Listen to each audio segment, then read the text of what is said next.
Alright, in continuation of our breakdown of the Lakers' introductory press conference, one name and one player that really flew under the radar happened to be Jake Laravia. I mean, believe it or not, there is not a single direct question asked about him. Yes, his name was still in the mix with DeAndre Ayton, Marcus Smart, and their new additions, but there's not a reporter that directly asked about Jake Laravia. I mean, for him to be brought up, it directly took JJ Redick and Rob Pelinka going out of their way to give him his flowers and wanting to talk about him, complimenting him despite not being asked directly about Jake Laravia. That's what it took. And in my opinion, he's simply going underappreciated way too much. No, he might not have the big name per se of a Marcus Smart, DeAndre Ayton, or obviously a Luka Doncic and LeBron James, but he is still a very valuable addition to this team, and I think he has a big chance to be an impact player for them too. Even apart from that, I think he might have the longest pathway to be with their team of any new addition they made. Whether you're talking about Marcus Smart, DeAndre Ayton, or even their draft pick Adu Thero. Between the upside with him, between what he has shown already in the NBA, and what he might be able to do for their team in the role they desperately need him to fill, that being a 3-and-D wing kind of role, a two-way wing kind of role, I think Laravia is very important to their team and definitely a lot more than the casual fan might realize. Though obviously both JJ Redick and Rob Pelinka realize it and are fully aware of it too. So here's what they had to say about him. Afterwards we'll talk about it, break down what they said and what they mean behind what they're saying about Laravia, and break down Laravia's game and outlook entering next season. And then we know that LeBron and Luka both have thrived with players that have that 3-and-D component. We felt like Jake Laravia is a young player that is really good now and has a lot of growth left in him. And then Marcus Smart has proven to be an elite 3-and-D player at different points of his career. And I think just touching for me a little bit on Jake, who didn't have his option picked up as a rookie for his fourth year, so probably unexpected that he ends up being a free agent this time, a year or two ago. And so, to get a young player in free agency for a team that is trying to win a championship, it's an incredible opportunity for myself and our player development department to have him continue to grow. I'm very high on him. His level of commitment to what we've asked of the guys this offseason has been very high. And obviously played against Marcus, played against DeAndre. Marcus and I had many battles, 13 stitches over my left eye one time. Like I said, both Rob Pelinka and JJ Redick were very complimentary about Jake Laravia for a number of reasons, but primarily pointing to his ability to impact the game on both ends of the court, aka be a two-way player for them, a 3-and-D player for them, and that's gotta be his primary goal this season. So kind of going through bit by bit what they talked about, I mean, Rob Pelinka directly brought up the word 3-and-D right away when speaking about Jake Laravia, and for good reason too. That's what their team needs, and they definitely need him to fill that role for their team this season. As of this point, they don't really have a guy that can other than him. I mean, some maybes, maybe with a guy like Adu Thero eventually, maybe with Jared Vanderbilt if he could develop a better three-point shot, maybe if Rui Hachimura could take a leap defensively. But as of this current moment, Jake Laravia is probably their best bet. He directly showed it last season, shooting 42.3% from 3.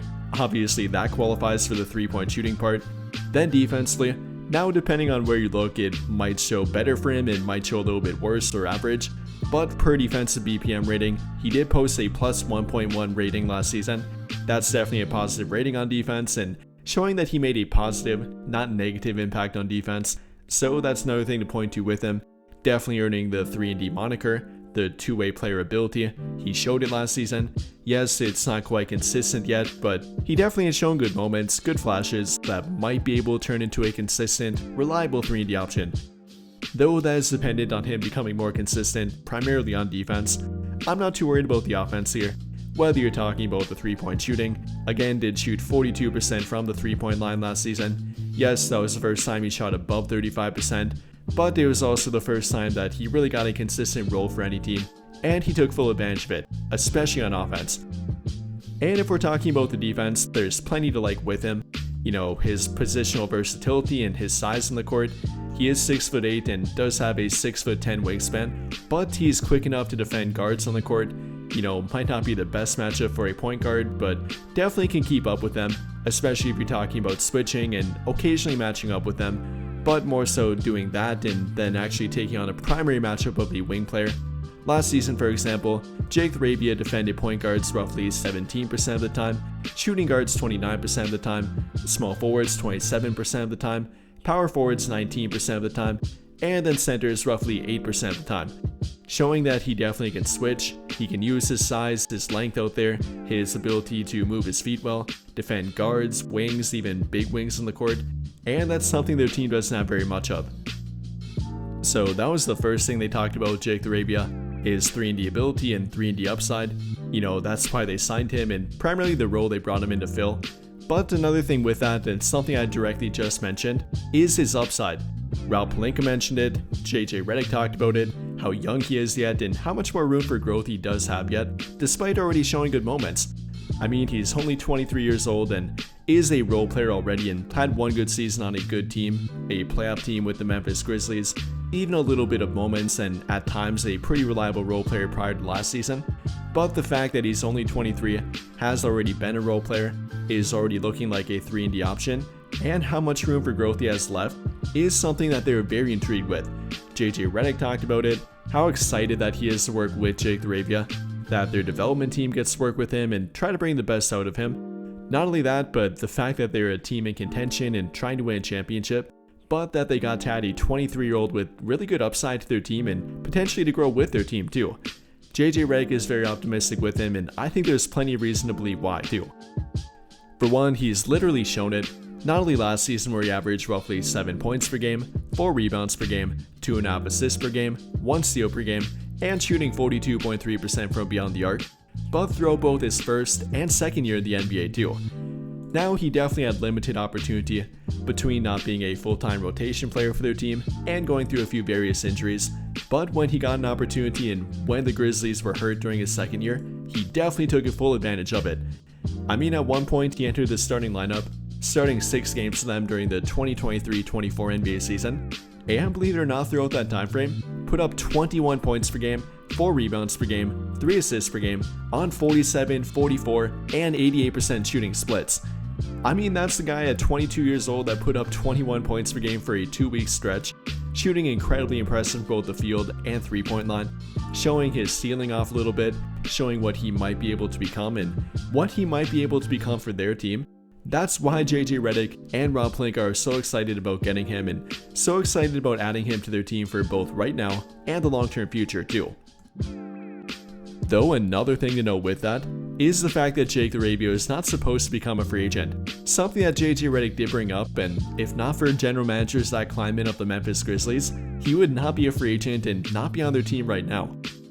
After all, his rookie contract did have 4 years in it, of which the 4th year got declined via team option by the Memphis Grizzlies, Zach Kleiman declining that presumptuously last summer, therefore making him an unrestricted free agent this summer, that being the only reason they traded him, trading him to get some value for him knowing that they probably would lose him as they didn't have enough money to pay him. That's actually how it all came about and why he's a Los Angeles Laker right now. And not only that, but general manager Zach Kleiman did actually express regret in doing that after the trade deadline last season, saying that it was a mistake that he declined Jake Laravia's team option and that he probably could have helped their team out. And you know, for a general manager to directly come out and admit their mistake like that, that's how you know they made one and that's how you know they made one too. So shout out to him for the Lakers getting Jake Laravia. If not for him, he wouldn't be a free agent and would actually be a Memphis Grizzly yet, rather than with the LA Lakers. So that's something that JJ Redick acknowledged, the fact that he shouldn't have been a free agent, became a free agent, and that's how they got him. That's incredibly important to note here and really fortunate for the Lakers in getting Jake Laravia too. But then for the final thing that JJ Redick talked about with Jake Laravia, simply about his commitment and acknowledging how hard he's been working this summer, trying to get better at the things they want him to get better at, which I kind of feel like he's been hinting at the 3-and-D role again and primarily the defense with him, something that Jake Laravia himself has talked about. Right when they introduced him, he really made an emphasis to talk about defense, that being the number one thing that he wants to improve in, and the thing that he's focusing on the most and probably where he showed the most improvement in last season. I think they're definitely on the same page here. And last year you saw your numbers go up, your production go up, opportunities as well. Where did you see the biggest growth in your game? I think defensively, I think that's like been my main focus since I got to the NBA, because my rookie year I was the guy where, you know, playing against Luka even, he's the one calling me up trying to get me switched onto him. So I take pride in my defense now, especially, and, you know, taking the toughest matchup on or anything like that. I take pride in it. Again, love the fact that they're both acknowledging the defense, how important it is, and not simply the 3-point shooting part, but the defense part of a 3-and-D player. Not gonna harp about it too much, as I did talk about it a little bit before, but for example, and kind of a comparison to a different big wing on their team, comparing him to Rui Hachimura for example, how Jake Laravia stacked up defensively in the overall advanced metrics and overall impact metrics too, Jake Laravia actually favored better than Rui Hachimura, who himself is not a great defender. Hachimura I wish was better on defense, but consistently has been below average. Did take a little bit of a step last season, but compared to Jake Laravia per defensive BPM for example, Jake Laravia having a plus 1.1 rating, compared to Hachimura having a negative 0.6 rating, or per overall box plus minus rating, Jake Laravia being a plus 0.2, while Hachimura is a negative 0.7. Even for value over replacement rating, which factors in both offense and defense, Laravia having a plus 0.8 rating, compared to Hachimura having a plus 0.6 rating. So just kind of pointing to the overall impact that Laravia makes on the court, even compared to a guy like Hachimura, who is very impactful, don't get it twisted. That's how the stats favor Jake Laravia.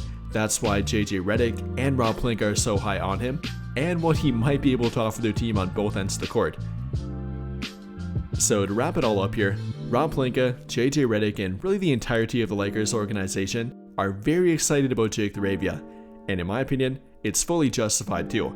Between his upside, his age at only 23, what he already has to offer their team, and how badly they needed a player like him that can kind of fill that 3-and-D role, hopefully even more so than we think he can, I think it was a great addition for their team, and I'm really looking forward to watching him too. But with all of that being said, what do you guys think?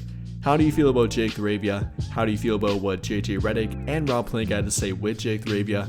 What are you looking forward to with him, and what are your expectations for him this season? Let me know your thoughts in the comments down below. But I think that'll pretty much do it for this one, and if you enjoyed the video, then I'll greatly appreciate it if you dropped a like, subscribe to the channel if you have not already, and hit that notification bell to never miss out when I upload a video. But as always, thank you for watching and have a great day or night.